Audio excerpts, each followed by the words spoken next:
ನಿಮ್ಮೆಲ್ಲರ ಪವಿತ್ರ ಹೃದಯದಲ್ಲಿ ಪರಿಶೋಭಿಸುತ್ತಿರುವ ಪರಮಾತ್ಮನ ಚೈತನ್ಯಕ್ಕೆ ಶರಣು ಶರಣಾರ್ಥಿಗಳು.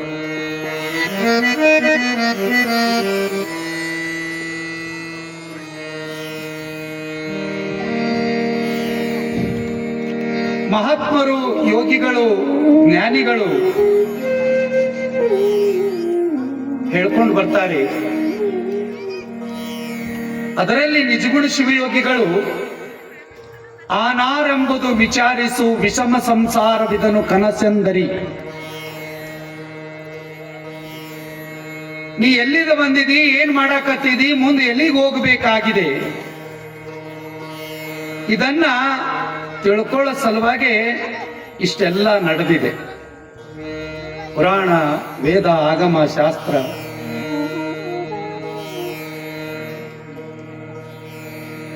ಸಿದ್ದೇಶ್ವರ ಸ್ವಾಮಿಗಳು ಕೇಳ್ತಾರೆ, ಅವರ ಪ್ರವಚನದಲ್ಲಿ ಒಂದು ಮಾತು ಹೇಳ್ತಾರೆ, ನಾನು ಯಾರು, ಆರು ನಾನೆಂದು ವಿಚಾರಿಸು. ಯಾರು ನಾನು? ನಾವಂತೀವಿ, ಯಾರು ನೀನು ಅಂತ ಕೇಳಿದ್ರೆ, ನನ್ನ ಹೆಸರು ಶಿವಕುಮಾರ, ನನ್ನ ಹೆಸರು ನಾಗರಾಜ. ನಿಮ್ಮ ಹೆಸರು ಕೇಳಿಲ್ಲಪ್ಪ, ಯಾರು ನೀನು? ನಾ ಇಂಥವ್ರ ಮಗ. ನೀ ಯಾರ ಮಗ ಅಂತ ಕೇಳಿಲ್ಲ, ಯಾರು ನೀನು, ನೀನು ಯಾರು? ನಾ ಇಂಥ ಊರವಿದ್ದೀನಿ, ಗೌಡಿದ್ದೀನಿ. ಯಾವ ಊರವಿದ್ದಿ, ಗೌಡಿದ್ದಿ ಅಂತ ಕೇಳಿಲ್ಲ, ಯಾರು ನೀನು? ಯಾರು ನೀನು? ಎಲ್ಲಿಂದ ಬಂದಿದಿ? ಮೊದಲು ಎಲ್ಲಿದ್ದಿ? ತಾಯಿ ಗರ್ಭದಾಗಿದ್ದೆ ನೋಡಿ. ತಾಯಿ ಗರ್ಭದಾಗಿರೋಕ್ಕಿಂತ ಮುಂಚೆ ಎಲ್ಲಿದ್ದೆ? ತಂದಿ ಗರ್ಭದಾಗಿದ್ದೆ. ತಂದಿ ಗರ್ಭದಾಗಿರೋಕ್ಕಿಂತ ಮುಂಚೆ ಎಲ್ಲಿ?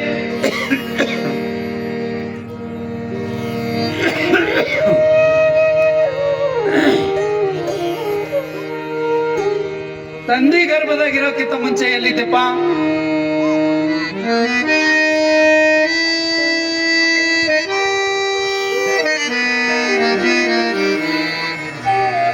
ಪಂಚಭೂತಗಳಲ್ಲಿದ್ದೆ. ಪೃಥ್ವಿ, ಅಪ್ಪು, ತೇಜ, ವಾಯು, ಆಕಾಶ. ಈ ಪಂಚಭೂತಗಳು ಎಲ್ಲಿಂದ ಬಂದಾವ? ಈಗ ಭೂಮಿ ಇರ್ತದ, ಭೂಮಿಯಾಗ ಬೆಳೆ ಬೆಳಿತೀರಿ. ಆ ಬೆಳೆ ದವಸ ಧಾನ್ಯ ನೀಡ್ತಾವ.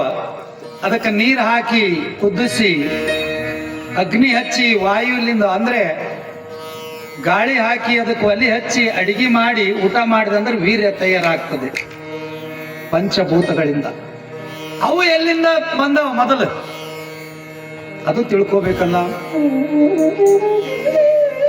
ಪರಮಾತ್ಮನ ಪಂಚಮುಖದಿಂದ ಪಂಚಭೂತಗಳು ಬಂದಿದ್ದಾವೆ.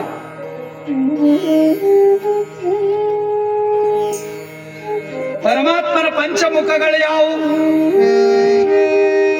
ನೋಡಿ. ಸತ್ಯೋಜಾತ, ವಾಮದೇವ, ಅಘೋರ, ತತ್ಪುರುಷ, ಈಶಾನ್ಯ. ಇವು ಪರಮಾತ್ಮನ ಪಂಚಮುಖಗಳು.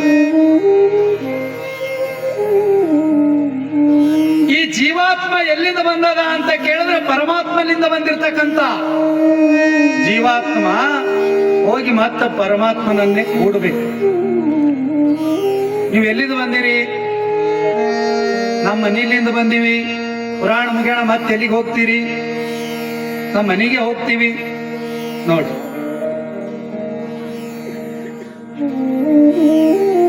ನಾನು ಯಾರು ಅಂತ ಯಾರಿಗೆ ಕೇಳಬೇಕು? ನಿಜವಾದ ನಾನು ಯಾರದೀನಿ? ನೀನು ಅರಿವು ಸ್ವರೂಪ ಇದೆಯಾ?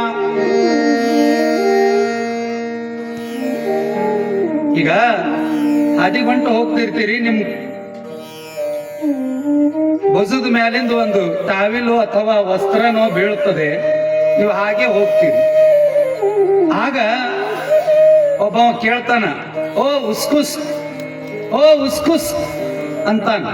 ಅವಾಗ ನೀವು ಹೊಳ್ಳಿ ನೋಡ್ತೀರಿ, ನಿಮ್ಮ ಹೆಸರು ಉಸ್ಕುಸ್ ಕದ.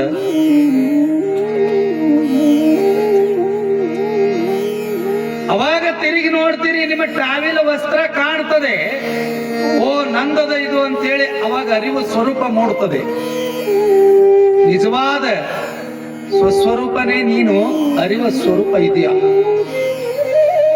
ಸತ್ತು ಚಿತ್ತು ಆನಂದ ರೂಪವಾಗಿ ನೀನದಿಯಾ? ಶಂಕರಾಚಾರ್ಯರು ಬರೀತಾರೆ ಒಂದು ಕಡೆ, ನಾನು ಯಾರು ಅನ್ನೋದಕ್ಕೆ.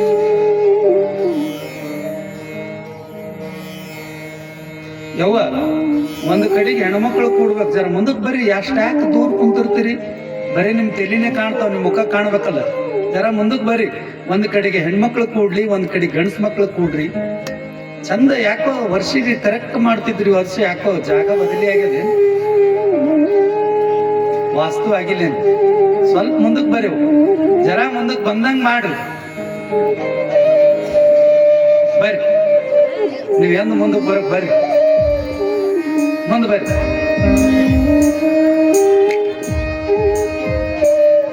ಏನ ಯವ್ವ ಸುಮ್ಮ ಕುಂತಿದ್ದೇವು, ಸುಮ್ಮನೆ ಕೊಡಲಿ.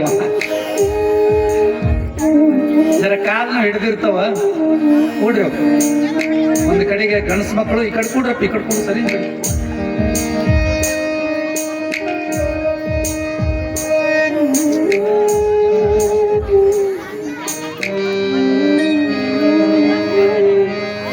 ಶಿವಸಾಂಬ ಜೈ ನಮಃ. ಪಾರ್ವತಿ ಶಿವ ಹರ ಹರ ಮಹದೇವ.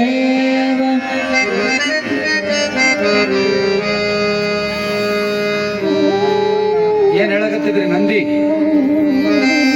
ನಂದೀಶ, ಬಸವೇಶ, ಋಷಭೇಂದ್ರ. ಗಪ್ಪೆ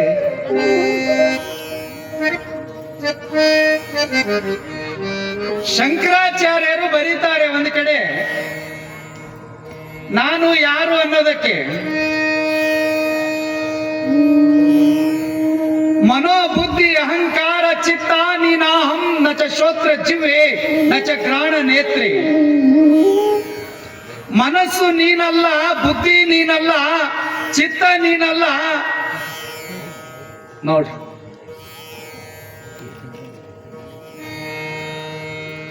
ಈ ಕಣ್ಣದ, ಕಣ್ಣ ನಾ ಅನ್ನಂಗಿಲ್ಲ, ನಂದು ಅಂತಾನ. ಕಣ್ಣು ನಾ ಅಂತಾನೇನ್? ಕಣ್ಣು ನಾ ಅಲ್ಲದ್ ಬರ್ತದೇನ್? ಮತ್ತ ನೀ ಯಾವದಿದ್ದಿ? ಕಣ್ಣು ನೀ ಅಲ್ಲ, ಮನಸ್ಸು ನೀ ಅಲ್ಲ, ಬುದ್ಧಿ ನೀ ಅಲ್ಲ, ಮೂಗ ನೀ ಅಲ್ಲ, ನಾಲಿಗೆ ನೀನಲ್ಲ, ಕಾಲು ನೀನಲ್ಲ, ಕೈ ನೀನಲ್ಲ. ಯಾರಿದ್ದೀನಿ? ಆದ್ರೂ ಇದ್ದಿ. ಇವ ಅಂಗಾಂಗಗಳಲ್ಲಿ ಯಾವ ನೀ ಅಲ್ಲ, ನಂದಂತಿ. ನೀನ್ ಯಾರದಿ ಅನ್ನೋದಕ್ಕ ಶಂಕರಾಚಾರ್ಯರು ಬರೀತಾರೆ. ನಾ ಬಂಧು ನ ಮಿತ್ರು ನ ಗುರುನೈವ ಶಿಷ್ಯ. ನಿನಗೆ ಬಂಧುಗಳಿಲ್ಲ, ಮಿತ್ರರಿಲ್ಲ, ಗುರುಗಳಿಲ್ಲ, ಶಿಷ್ಯರಿಲ್ಲ, ಆದ್ರೂ ನೀ ಇದ್ದಿ. ಆದ್ರೂ ನೀ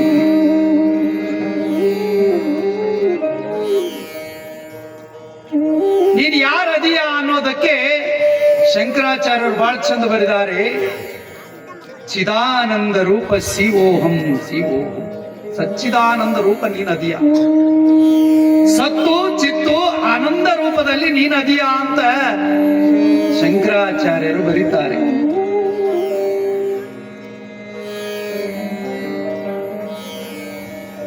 ಮುಗುಳು ಕೋಡದೊಳಗ ಯಲ್ಲಾಲಿಂಗ ಮಹಾರಾಜರು 120 ವರ್ಷ ಬದುಕಿದ್ರು. ಎಷ್ಟು ವರ್ಷ ರೀ? 120 ವರ್ಷ ಹಾಲು ಮತದಲ್ಲಿ ಜನಿಸಿರ್ತಕ್ಕಂಥ ಯಲ್ಲಾಲಿಂಗ ಮಹಾರಾಜ್ ಭಗವಾ ಬಿಟ್ಟರು ಬ್ಯಾರೆ ಬಟ್ಟಿ ಹಾಕಲಿಲ್ಲ.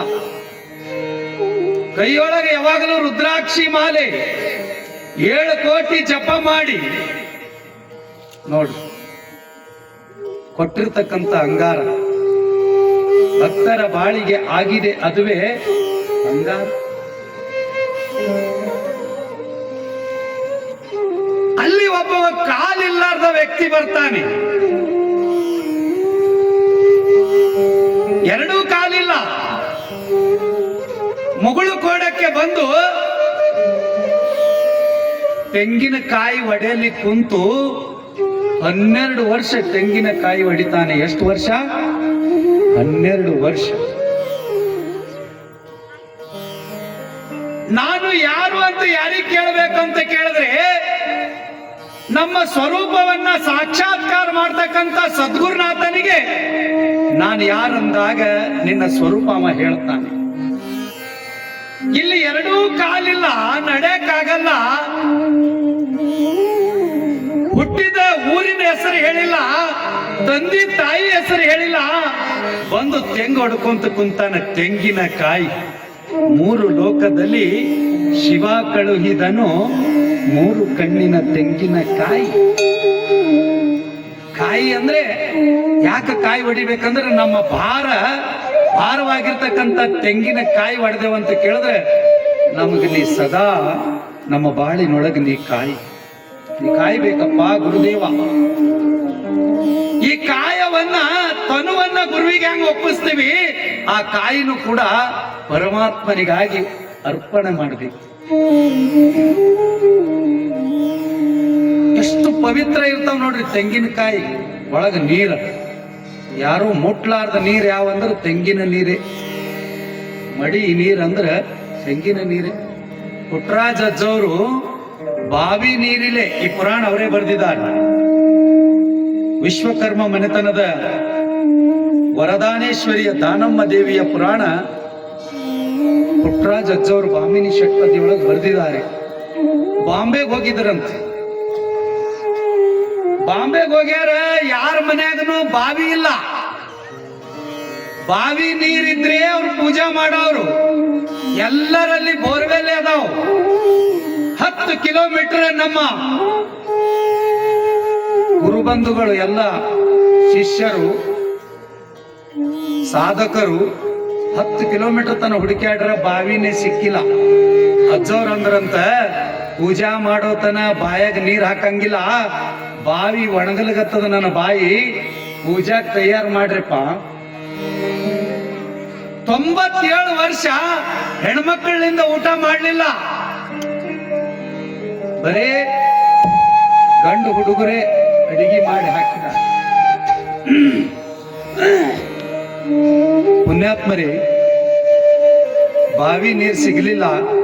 ಅವಾಗ ನಮ್ಮ ಹುಡುಗರು ಒಂದು ವಿಚಾರ ಮಾಡಿದ್ರು. 60 ಎಳನೀರ್ ತಂದ್ರಂತ. ಆ ನೀರ್ ಯಾರು ಮುಟ್ಟಂಗಿಲ್ಲ ಅಂತ ಹೇಳಿ 60 ಎಳನೀರು ತಂದು ಆ ನೀರನ್ನ ಕಾಸಿ ಅದರ್ಲಿಂದೇ ಸ್ನಾನ ಮಾಡಿಸಿ ಅದರ್ಲಿಂದೇ ಅಡಿಗೆ ಮಾಡಿ ಪುಟ್ಟರಾಜ ಅಜ್ಜವರಿಗೆ ಬಾಂಬೆದೊಳಗೆ ನಡೆದಿರ್ತಕ್ಕಂಥ ಘಟನೆ. ಅವಾಗ ಅಜ್ಜವ್ರ ಅಂದ್ರಂತ, ಬಾಂಬೆ ನೀರು ಬಹಳ ಸಿಹಿ ಅದಾವ ನೋಡು. ಎಷ್ಟು ಸಿಹಿ ಅದಾವ ಬಾಂಬೆ ನೀರ, ಮತ್ತ ನಮ್ಮೂರ್ ನೀರೇನ್ ಕಡಿಮೆ ಅದಾವೆ. ಬಸವಣ್ಣಪ್ಪನ ನೀರ್ ಅಂದ್ರ ತೆಂಗಿನ ನೀರು ಕುಡ್ದಂಗ ಅದಾವ, ನಮ್ಮಲ್ಲಿ ಏನು ಕಡಿಮೆ ಇಲ್ಲ. ಹೊಡ್ರಿ ಚಪ್ಪಾಳೆ. ಹೂವಾ ಯಾವಾಗ ಬಾರ್ಸೋ, ಏನೋ ಕಳ್ಕೊಂಡಂಗ ಅದೀರಿ ನೀವು. ಅದೆಲ್ಲ ಬಿಟ್ಟು ಬರ್ರಿ, ಮನ್ಯಾಗ ಚಿಂತಿ ಎಲ್ಲ ಯವ್ವ ನಕ್ಕೋ ಅಂತ ಬಸವಣ್ಣಪ್ಪನ ಜಾತ್ರೆ ಮಾಡ್ಬೇಕಲ್ಲ. ಇಲ್ಲಿ ಏನಾಗದ, ಎರಡೂ ಕಾಲಿಲ್ಲ, ತೆಂಗಿನಕಾಯಿ ಹೊಡ್ಯಾಕತ್ತಾನ. ಒಂದು ದಿವಸ ಎಲ್ಲಾ ಲಿಂಗ ಮಹಾರಾಜ ಅವನ ಕಡೆಗೆ ನಿಗಾ ಬಿತ್ತು. ಸೃಷ್ಟಿಕರ್ತನ ದೃಷ್ಟಿ ಆ ವ್ಯಕ್ತಿ ಮೇಲೆ ಬಿತ್ತು. ಏ ಯಾರವ ಅಂತ ಹೇಳಿ ಅಲ್ಲೇ ಅವನ ಪಕ್ಕದಲ್ಲೇ ಹೋಗಿ ನಿಂತರಂತ. ಯಾರಪ್ಪ ನೀನು, ಎಲ್ಲಿಂದ ಬಂದಿದಿ, ಏನಿದು ಸೇವಾ, ಎಷ್ಟು ವರ್ಷ ಆಯ್ತು ಬಂದು? ಎಲ್ಲಾ ಲಿಂಗ ಮಹಾರಾಜ ಕೇಳ್ತಾರೆ. ಅವಾಗ ಆ ವ್ಯಕ್ತಿ ಹೇಳ್ತಾನೆ ಏನಂದ್ರೆ, ಎರಡು ಕಾಲಿಲ್ಲದ ವ್ಯಕ್ತಿ, ನಾನು ಯಾರು ಅನ್ನೋದು ಗೊತ್ತಿದ್ರೆ ನಾ ಯಾಕೆ ಇಲ್ಲಿಗೆ ಬರ್ತಿದ್ದ? ಆ ನಾನು ಯಾರು ಅನ್ನೋದನ್ನ ಸಲುವಾಗಿ ನಿನ್ನ ಬಳಿ ಬಂದಿನೋ ಯಪ್ಪ. ಒಂದು 12 ವರ್ಷ ಆಯ್ತು, 12 ವರ್ಷ ಆಯ್ತು ತೆಂಗಿನಕಾಯಿ ಹೊಡೆಯಕತ್ತೀನಿ ಅಂದಾಗ ಮೈ ಜುಮ್ಮಂತೂ ಎಲ್ಲ ಲಿಂಗ ಮಹಾರಾಜರು. ಎಂತ ಸೇವೆ ಮಾಡ್ತಾ ಇದೀಯಾ, 2 ಕಾಲಿಲ್ಲ, ತಾಯಿ ತಂದೆ ಹೆಸರು ಹೇಳಂಗಿಲ್ಲ, ಹುಟ್ಟಿದ ಊರಿನ ಹೆಸರು ಹೇಳಂಗಿಲ್ಲ, ನಾನು ಯಾರು ಅನ್ನೋದನ್ನ ಅರಿವು ಮಾಡ್ಕೊಳಕ್ ಬಂದವ ನೀನು. ದೊಡ್ಡ ಸಂತನಾಗಪ್ಪ, ನನ್ನ ಭಗವ ಕೊಡ್ತೀನಿ, ಇವತ್ತಿನಿಂದ ನಾನು ಜೋಳಿಗೆ ಕೊಡ್ತೀನಿ, ನಿನಗೆ ಕಾವಿ ಉಡಿಸ್ತೀನಿ, ಕಮಂಡಲ ಕೊಡ್ತೀನಿ. ಕೋಳಿಗುಡ್ಡ ಅಂತಕ್ಕಂಥ ಗ್ರಾಮದಲ್ಲಿ ಹೋಗಿ ಗುಂಪ ಹಾಕು, ವಾಸ ಮಾಡು, ಹೋಗಂತ ತಿಳ್ಕೊಂಡು ಭಕ್ತರನ್ನ ಕರೆಸಿ ಅವರಿಗೆ ಆನಂದ ಅಂತ ಹೆಸರಿಟ್ರಂತೆ. ಹೆಸರು ಪರಮಾನಂದ ಅಂತ ಇಟ್ಟರು, ಅವರೇ ಆನಂದ ಮಹಾರಾಜರು. ಆನಂದಪ್ಪವರು ಹಗಲೇ ಆನಂದರೆ ನಂಬೋದಿಲ್ಲ ನಾನ.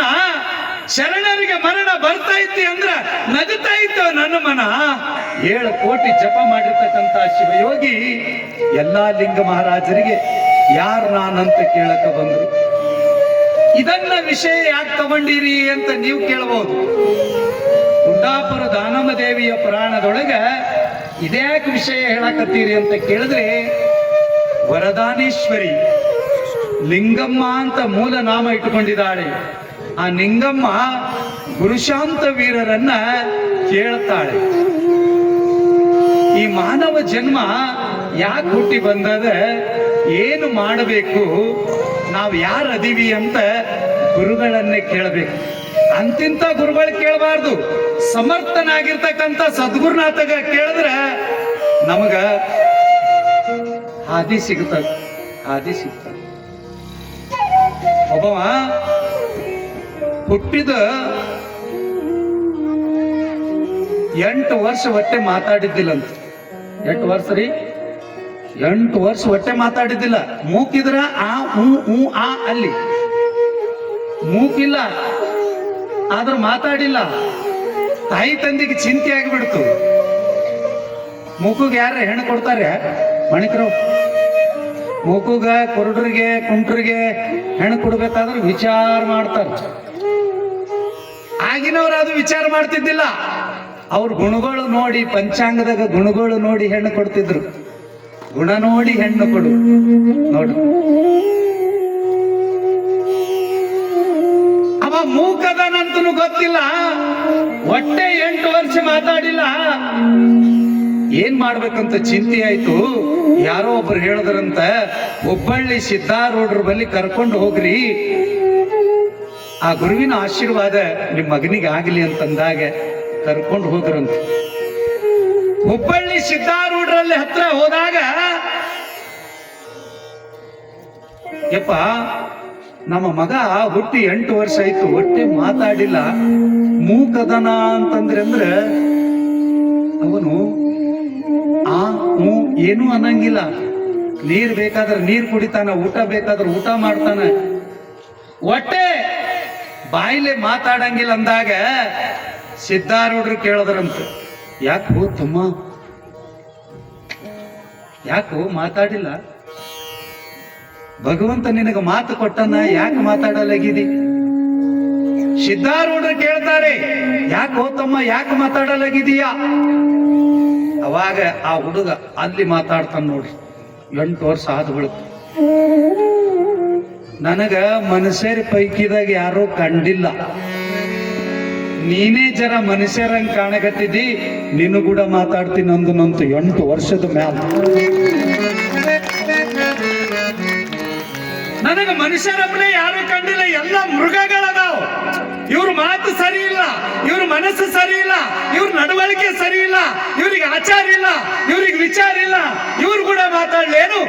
ನೀನು ಮನುಷ್ಯರಂಗ ಕಾಣಕತ್ತಿದಿ, ನೀನು ಕೂಡ ಮಾತಾಡ್ತೀನಿ ಅಂದನಂತ ಹುಡುಗ.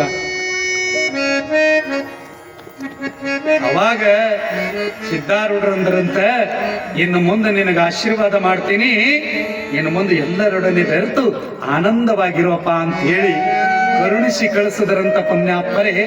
ಆನು ಯಾರು ಎಂದು ವಿಚಾರ ಮಾಡು, ವಿಷಮ ಸಂಸಾರ ಅಂತಾರವ್ರು. ಈ ಸಂಸಾರ ಸಮ ಇಲ್ಲ, ಇದಕ್ಕೆ ಸಮ ಮಾಡ್ಲಿಕ್ಕೆ ಯಾರಿಂದಲೂ ಸಾಧ್ಯ ಆಗಿಲ್ಲ. ವಿಷಮ ಅದ ಇದು, ಯಾರಿಂದೂ ಸಾಧ್ಯ ಆಗಿಲ್ಲ.